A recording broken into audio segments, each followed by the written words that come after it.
안녕하세요. 이진영 목사입니다.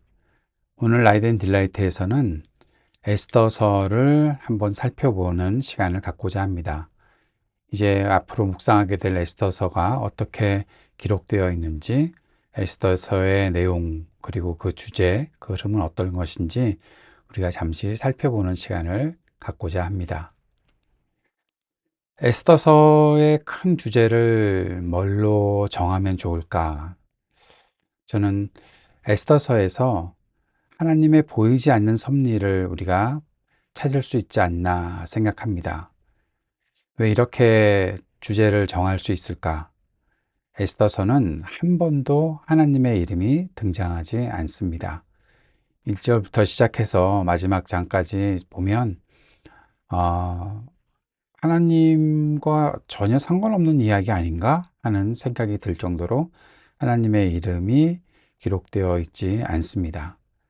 하지만 그 속에서 하나님께서 실제로 사람들에게 뭐 말씀하시거나 또 하나님을 찾고 무엇을 어떻게 하고 그런 것들이 다른 성경과 달리 드러나지 않는다고 해도 하나님은 자기 백성들을 사랑하시고 끝까지 그들을 위해 일하고 계신다라는 사실을 보여주는 것이 에스더서입니다.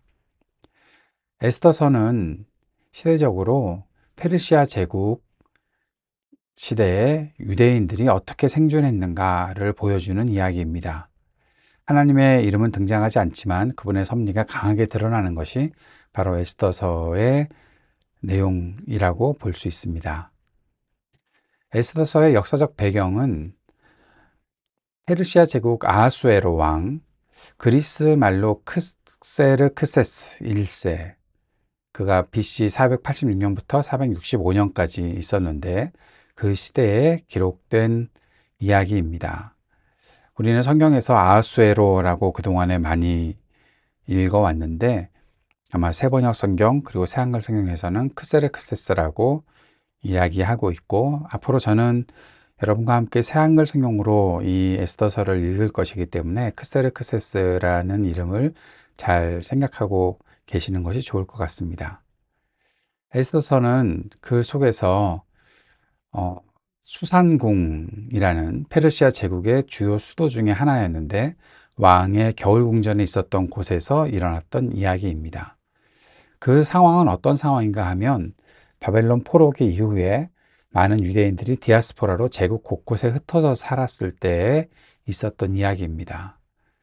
에스더서는 예루살렘 바깥에서 유대인이 어떻게 생존했는가 하는 이야기입니다. 그래서 하나님의 이름은 등장하지 않지만 하나님의 섭리가 분명히 드러나고 있는 책이다라고 볼 수 있는 책, 바로 에스더서를 우리가 이제 읽게 됩니다.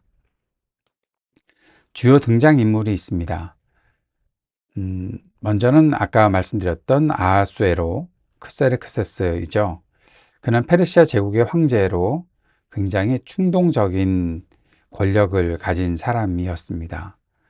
황제가 되면 좀 진지하고 모든 것들을 좀 계획하고 좀 지혜롭게 살아가야 하지 않나 싶은데 이 크세르크세스는 굉장히 충동적인 사람이었다라는 사실을 에스더서를 통해서 볼 수 있습니다. 그리고 또 한 명의 주요 인물이 와스티라는 이 크세르크세스의 첫 번째 왕비죠. 근데 그 왕비가 왕의 명령을 거절했다가 폐위가 되었고 그 폐위됨으로 말미암아 등장하는 인물이 바로 에스더입니다. 에스더는 유대인이었고 고아로 자랐던 소녀입니다. 그런데 모르드게라는 사람의 사촌이 되고 또 양녀가 되고 그런데 그 에스더가 왕비가 되어서 유대 민족을 구원하는 일들을 하게 됩니다. 그리고 아주 중요한 인물이 바로 모르드게입니다. 에스더의 보호자이자 에스더를 조언하는 사람이었죠. 아주 충직한 신앙인으로서 민족을 지키고 또 신앙을 지키는 사람이 바로 모르드게였습니다. 그리고 아주 중요한 인물이 한 사람 더 있죠. 바로 하만입니다.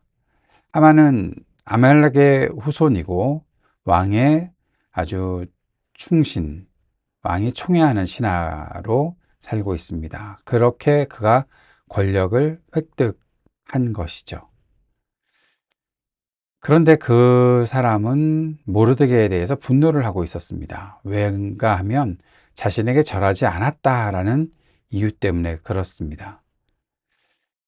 자신에게 절하지 않았다라는 것 때문에 모르드게에게 분노하고 그 분노가 결국 유대인을 다 말살해 버리겠다라는 계획을 세우게 됩니다. 모든 유대인을 멸절시키려는 계획을 세웠습니다. 하만은 아말렉의 후손으로 개인적 분노를 민족 전체에 대한 증오로 확대했던 사람입니다. 그의 이러한 계획들이 유대 민족 전체의 생존을 위협하게 되었던 것이죠. 이때 모르드게가 그 사실을 알게 되고 이제 그의 신앙적인 태도가 나타나게 됩니다. 그는 하만에게 절하지 않았습니다. 그것은 단순히 개인적인 기분이 나빠서가 아닙니다.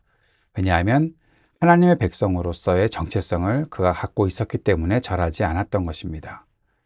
그리고 모르드게의 신앙의 모습이 어디서 또 한 번 아주 강력하게 드러나느냐 하면 4장 14절에 에스더에게 네가 왕후의 자리를 얻은 것이 이때를 위함이 아닌지 누가 아느냐라고 그렇게 말할 정도로 하나님께서 이 모든 것 속에 섭리하고 계시다라는 사실들을 말하고 있습니다. 하나님의 섭리를 신뢰하는 사람이 바로 모르드게였습니다. 보이지 않는 하나님의 손길을 믿고 에스더에게 믿음의 결단을 촉구했던 것이 바로 모르드게의 신앙의 모습이었습니다.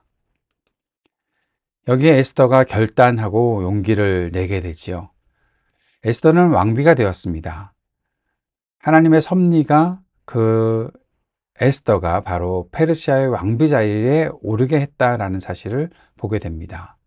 그리고 위기를 맞이하게 됐을 때 모르드게의 그 결단, 조언을 듣고 모르드게의 지시에 따라서 결국 민족을 위해 죽음을 결단하는 그런 일들을 하게 됩니다. 그에 앞서서 금식하고 기도하는 위기 앞에서 영적인 준비를 하는 에스더의 모습도 볼 수가 있죠.